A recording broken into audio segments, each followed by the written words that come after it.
যখনই আপনি ভালো কিছু করবেন, উন্নতি করতে চাবেন, আপনার জীবনটাকে সুন্দর করে সাজাইতে চাবেন, কঠোর পরিশ্রমের মধ্যে সফলতা চাবেন, তখনই দেখবেন আপনার আশপাশে প্রতিবেশী বলতে যে লোকগুলো আছে, সেই লোকগুলোই আপনার পিছে লেগে থাকবে। কিভাবে আপনার ক্ষতি করা যায়, কিভাবে আপনাকে টেনে নিচে নামানো যায়, এই কাজগুলোই তারা তখন শুরু করবে। আপনি কেন ভালো কিছু করবেন, আপনি কিছু করে কেন খাবেন, আপনি কেন একজন ব্যবসায়ী হবেন, আপনি কেন ভালো আছেন, আপনি কেন ভালো থাকবেন, এটা কখনোই তারা মানবে না। তাদের ইচ্ছা থাকবে আপনাকে নিচে টেনে নামানো। আপনি যেন ভালো কিছু করতে নাই পারেন, ভালো পথে থাকতে নাই পারেন। আপনার উন্নতি দেখবে কেন? এটার নামই হচ্ছে প্রতিবেশী। আপনার জন্য সবসময় বাঁশ রেডি করে রাখবে। আপনি কিছু করা মানেই তাদের শত্রু হয়ে যাবেন, চোখে কাঁটার মতো ফুটবে।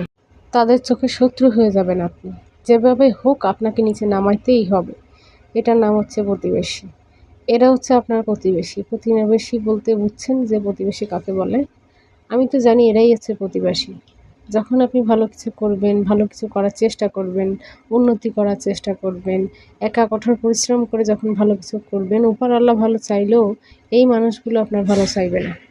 এটা হচ্ছে কেন বললাম, এটা হচ্ছে আমার ফার্ম এবং আমি এখানে কিছু টাইগার এবং ফার্মি মুরগি পালি, কিছু সিল্কি মুরগি কোয়েল আছে অল্প অল্প করে। এইগুলো আমার আশপাশে যে মানুষগুলো আছে তাদের সহ্যই হচ্ছে না, কিভাবে আমার খামারটা বন্ধ করা যায়, কিভাবে আমার এই ব্যবসাটা নষ্ট করা যায়, উঠে পড়ে লেগে আছে।